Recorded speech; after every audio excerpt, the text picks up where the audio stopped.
জয় যিশু। আমার একটা সুন্দর প্রভুর বাক্য নিয়ে চলে এলাম আপনাদের মধ্যে, যে আমরা যারা বিশ্বাস করি যীশু খ্রিস্টকে, তারা তো অবশ্যই এই প্রার্থনা সকালবেলা ঘুম থেকে উঠে করি, শুতে যাওয়ার সময় করি।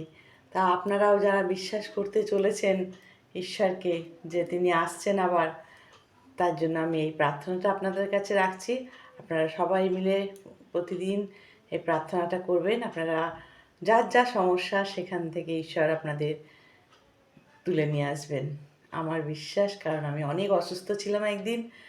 আমার যেদিন প্রথম দিন চার্চে গিয়ে দাঁড়িয়েছি, সেদিন আমি সারা শরীর আমার জ্বালা দিচ্ছে, এত কষ্ট হচ্ছে, পা দিয়ে আমার জ্বালা নামছে। তা প্রভুর এত অনুগ্রহ, এত আশীর্বাদ, তার কাছে প্রার্থনা করতে করতে চার্চে যেতে হবে কন্টিনিউ।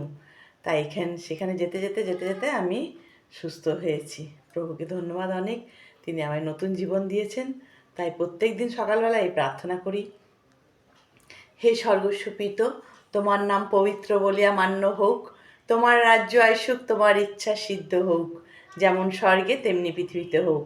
আমাদের প্রয়োজনীয় খাদ্য আজ আমাদিগকে দাও, আর আমাদের অপরাধ সকল ক্ষমা করো, যেমন আমরাও আপন আপন অপরাধীকে ক্ষমা করিয়াছি। আর আমাদিগকে পরীক্ষাতে আনিও না, কিন্তু মন্দ হইতে রক্ষা করো, কারণ রাজ্য, পরাক্রম ও মহিমা যুগে যুগে তোমার। Amen, amen, amen. Hallelujah. Hallelujah মানে, কথার অর্থ হলো যে ঈশ্বর তিনি আমার সহায়। আর আমেন মানে হলো হ্যাঁ, যা কিছুই সত্য আমরা প্রার্থনা করি ঈশ্বরের কাছে, জীবন্ত ঈশ্বরের কাছে, তিনি আমাদের আমেন বলে সাড়া দেন, আমেন করেন। হালেলুইয়া। জয় যিশু। ভালো থাকবেন, আনন্দে থাকবেন।